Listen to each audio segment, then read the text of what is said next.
Laptop computer spins onto the screen, opens, and displays ATP Education Program webinar series, closes, and then spins off the screen.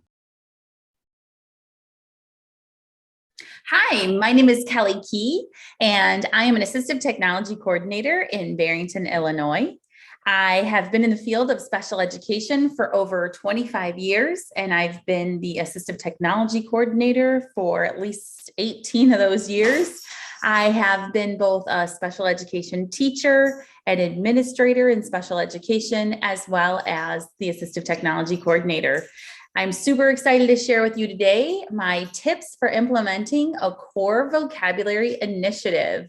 So whether this is something that you want to start just in your own classroom, it's something you would like to spread out school-wide, or even do what we did and still do, is start this initiative district-wide. So, and then we're going to share a little bit about our timeline and how to get people to buy in. First, I just wanted to give you a little bit of background about our district so you can kind of relate or see where we are coming from. So as I mentioned, I work for Barrington School District. It's in Barrington, Illinois. We have approximately 10,000 total students. We have early childhood through our high school transition program. And so this is something we implement from when a student starts at 3 years old, all the way through their graduation and through the end of the transition program, up until their 22nd birthday. And here's the number of schools we have at each level as well. So we all know how important core vocabulary is for our students, that all people need and use core vocabulary to communicate. 80% of the words we say, read, write, and write are core vocabulary words. They can be used regardless of the situation, the age, or ability level of the partner. It allows us to express a wide variety of concepts with a small number of words. They align with classroom curriculum and Common Core standards, and it's critical for language and literacy development. So knowing all of this, we decided to start a core vocabulary initiative. We now call it our Universal Core Approach to Language and Literacy, and we are going on our 14th year. We started this before iPads were even existent. So a little bit of information about 14, 15 years ago, prior to having this core initiative, this is what it looked like in our district. The only time that students saw the visuals on their communication device was when they were using their AAC device to communicate. Again, this is back before iPads, so they were dedicated devices. There was no consistency with vocabulary used throughout programs, and staff didn't know what words students already knew, the meaning behind, or how to communicate those words. And the primary focus was on fringe vocabulary, which reduced the amount of communication opportunities. They were primarily nouns. The vocabulary then needed across settings and to expand language was not always available. And the fringe would disappear after a unit was over. We would often program in our students' devices or have some visuals, and then they would be gone after that unit was over. And students didn't have the words to describe those words after that. And staff was constantly programming in new vocabulary in AAC devices. And there really wasn't a consistent use of AAC systems. Parents and staff really didn't feel very comfortable or very competent with any of the systems that the students had, and were very overwhelmed by the setup, vocabulary, and the images. They really weren't sure what words to target. So this is how it all began. I attended many sessions by Dr. Gail Van Tatenhove. She is absolutely fantastic. She is considered what I consider the queen of core vocabulary. I have had the honor of presenting with her, and she has taught us so much about the importance of using core vocabulary. And after attending many of her sessions, and having some students that had some core-based devices, we really knew that we needed to get something in place more district-wide. So I met with, at the time, I was a special education administrator, so it definitely helped with starting off this initiative. But I met with the other special education administrators to share the importance and value of immersing our students with core words and phrases. And then what I decided to do, because we have such a large district, and this was something very new, 14 years ago, with the exception of Galvin Tatenhove and the people over at MinSpeak, Bruce Baker and them. Besides this small group of people, not a lot of people were implementing something like this district-wide. And so I wanted to start small and get district buy-in. And how I did that was I decided to choose a speech and language pathologist and a teacher at each level: early childhood, elementary, and middle school. High school wasn't quite on board yet at the beginning, but I mean, they are rocking it, of course, now. So I started with those 3 levels, and we wanted to try this out first and prove that it works. And so as a group, what we decided to do, we called ourselves our core committee, and we decided on what our low-tech boards would be. You'll see in a moment if you haven't seen my past videos. And then we printed and laminated many copies on cardstock. We also put them in binders, and then we put them on, I have the smart board here, but I think at the time it was just projected up on the wall. We didn't have smart boards at the time. Now we project them on the smart board all the time.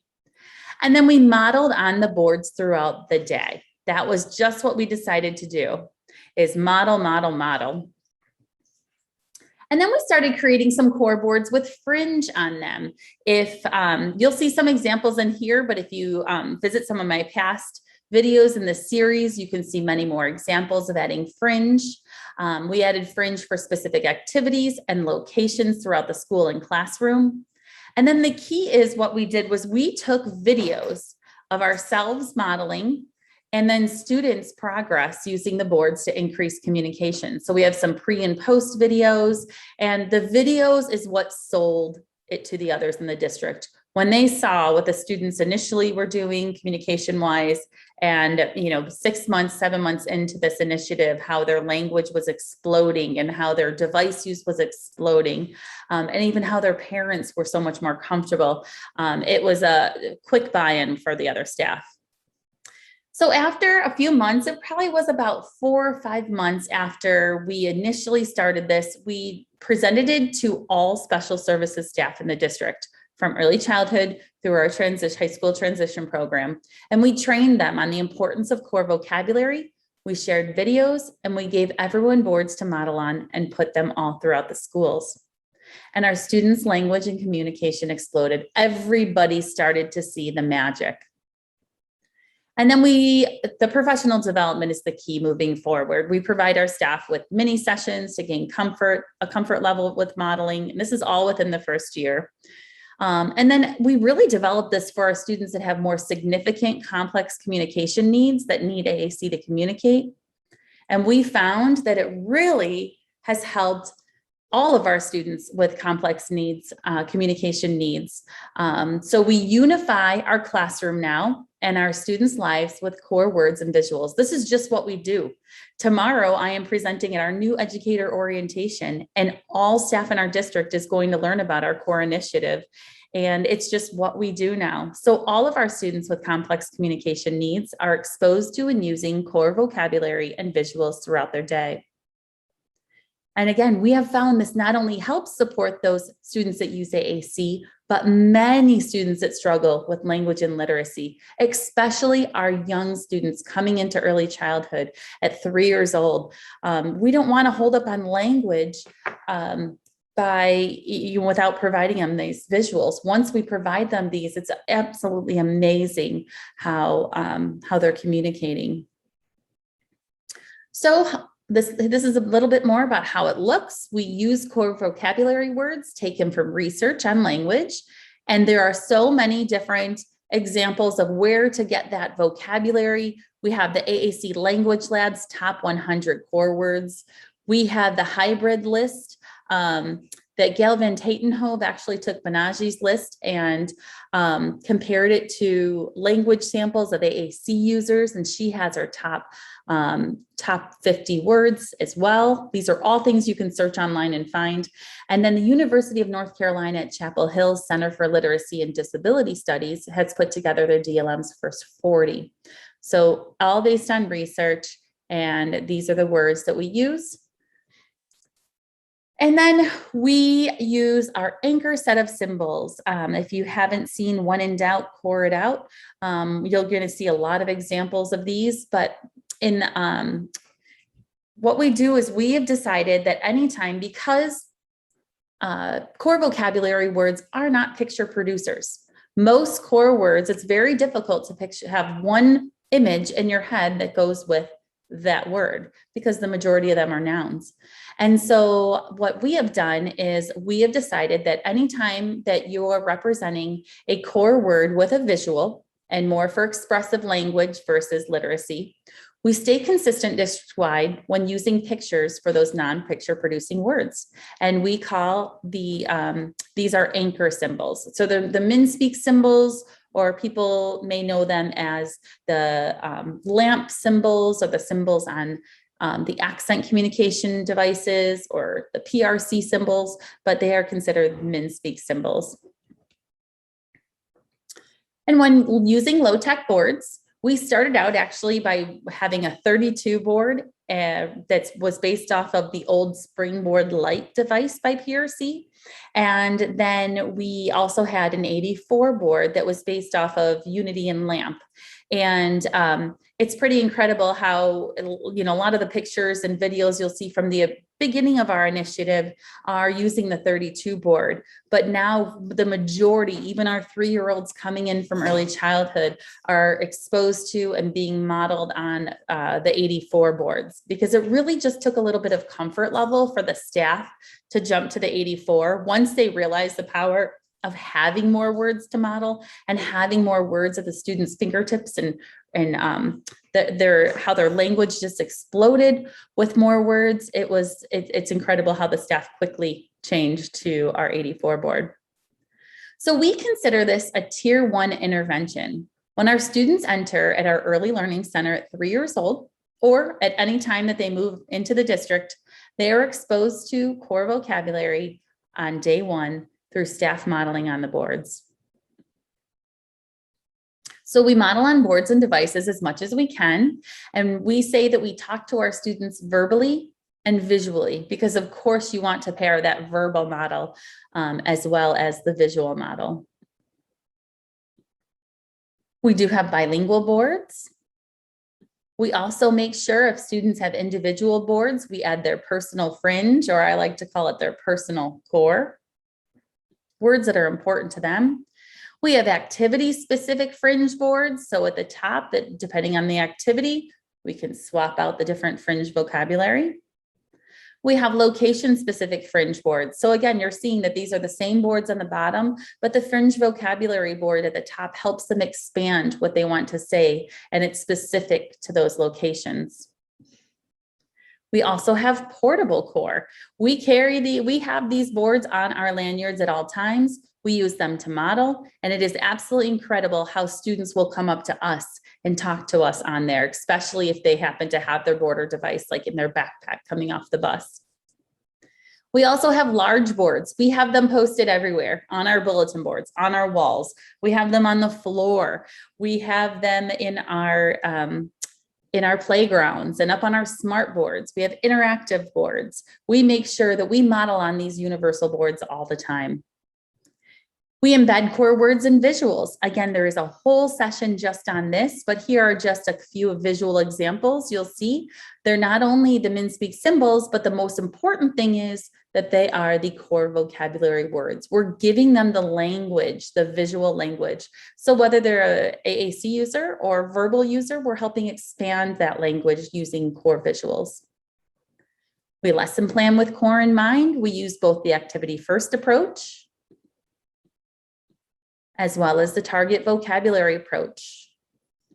Again, this is all explained in the lesson plan with core in mind workshop lesson. We also share resources. So we have a Google site district-wide with resources. People share things with me and I add them to our Google site, but then we also have Google Drive where I have shared folders that staff can put things in that they create. So we're not all recreating things. We can share our resources with one another. We also provide a lot of professional development. This is the key to get people comfortable. So we provide ongoing training and support for staff, students, and parents. And we have had some very creative ways that I've had to get into classrooms. Sometimes I'll actually be training in a classroom while students are in the room. I'll pull some of the staff aside at a time and train a few staff at a time, or maybe pull one staff member out for a quick 5 to 10 minute session. And we'll do a little round robin with that and then have another person come out. So whether it's a full day training, a half day training, a training virtually, now that we have that at our fingertips, or being very creative, we make sure that staff, parents, and students are all very comfortable with this implementation. And there's so many things that we train on, modeling, partner skills, implementation ideas, etc. At the beginning, if you're just starting out, you're going to teach more what core vocabulary is and the power of using these words, the what, the why, and the how of core. And then now once you get to our part, where we're at, then you'll be focused more on those implementation and modeling and partner skills. We also have incentives for staff. Why not keep staff excited about this and motivated to use it? So we have things like Barrington's Next Top Modeler. When Gail Van Tatenhove and I did a 3-day series, she created the Next Top Modeler. And so she's let us use her phrase, and we created an acronym for what a modeler should look like. And then staff actually will get caught modeling and we'll hand out tickets, and they just write their name and their school. They send them to me every month, and they get different incentives like core t-shirts and core bags or gift cards for catching them modeling. This is one of our gen ed principals at an early or elementary school that was very excited. He got 2 tickets in one day, so he sent it to me. So it is very motivating for our staff. I also mentioned we have a core committee. It started with just those few people that started out at the beginning of our initiative, and it has grown to, I'm thinking we have at least 75 to 100 people on our core committee. We used to meet monthly, and we go to different classrooms each time, and we'd be able to share resources with one another and talk and problem solve together. Now we collaborate more virtually. Because we are a large district and everybody has different schedules. So whether it's via email, via Zoom, we're always sharing ideas and collaborating and helping to add to that website as well. This is also the group that does the professional development for the district and really helps then spread the word and the enthusiasm in each of their buildings. We also personalize for individual students. Again, there's a full session just on this. I talk about how we hold a set meeting if a student needs something different or more high tech, and I walk through all of that. And then after that, we need to adapt. Not every student can access a core board. Some students need voice output. Some students need much more vocabulary. Some students can't physically or visually access these tools. And so we need to adapt for individual students. And we do that quite a bit. And these are just a few examples. And again, I have a whole series on that if you're interested. We also provide many fun activities to promote communication with AAC. And there are so many fun things to do. And again, there is another full session on that. You're going to see some of these things in action. We also have an Aac Buddy Program. This has been a game changer for some of our students because they're realizing what it takes for a communication partner to communicate with them. So what we do is we pair up, in most cases, it's 2 Aac users. Sometimes it's 2 students in the district. Other times it's been students, one of the students, could be from another state, and we pair up 2 Aac users, one on, on each side of the computer. And then they ask and answer each other's questions, and they get to know one another. And it's really been fantastic. The picture on the top right is actually 2 different middle school classrooms that actually were communicating with one another via Zoom and through the Aac Buddy Program. So that's been a great thing for our students. We also provide visual reminders and supports for staff. So here are just a couple examples, whether it's on the student's device, some of those tips and reminders, or posters that we put around the school. We also prioritize literacy. This is a big thing. We follow the Comprehensive Literacy for All by Karen Erickson and Dr. Copenhaver. And these are just those main things that they include. We make sure in our initiative that we are targeting literacy, and we incorporate all of these throughout our students' day. Well, of course, embedding communication, because literacy and communication go hands in hand. These are just a few pictures, using shared reading, predictable chart writing, using our first author writing program by Don Johnston, an excellent way to encourage communication as well. So to wrap it all up, if you're kind of overwhelmed by all that I just shared, again, you have to remember that's 14 years in the making. So here are just some first steps that I'd like to share with you that if you wanted to start a core, if you want to start implementing core vocabulary universally, decide what your universal low-tech boards will be and print and laminate as many copies as you can on cardstock. Have them available everywhere. Make large boards to model on. Make portable boards to take and have with you. Model on the boards. Talk to the students visually and verbally throughout the day. Create core boards with Fringe for specific activities and locations throughout the classrooms and school. And make sure everyone is on the same page, understanding the importance of modeling these words. It is absolutely incredible within the first couple days of the initiative, how teachers and therapists were calling me and saying, I cannot believe it. I have students that have not said one word, and they are coming up to me and talking on my core board, and I'm verbally hearing them speak. And our students that only said one word are now expanding their language using the core board. It's incredible. So it's really been just amazing. So then some next steps: train staff on modeling techniques and provide opportunities for practice. Train parents on the importance of using core words and teach them how to do that. Lesson plan with core in mind. Again, there is a full session on that. Consider creating a core committee. Maybe you're with somebody today that you can pair up with, and it could just be the 2 of you or a group of you that can start off. Embed core words and images in your curriculum materials and visual supports. Hold set meetings and adapt for individual students. Again, a full session on Dr. Joy Zabala's set process or set framework. And I also just kind of mapped out here on the slide that shows you a little bit more about how it looks year 1, year 2, year 3, year 4, and then really from years 5 and up. Again, I present to all staff at our new educator orientation, and they all know about this core, universal core approach to language and literacy right from the start when they enter our district. It's very exciting. Thank you for joining. Thank you for watching. For more information on the ATP Education Program, please visit our website at atp.nebraska.gov/education or email us at atp.education@nebraska.gov.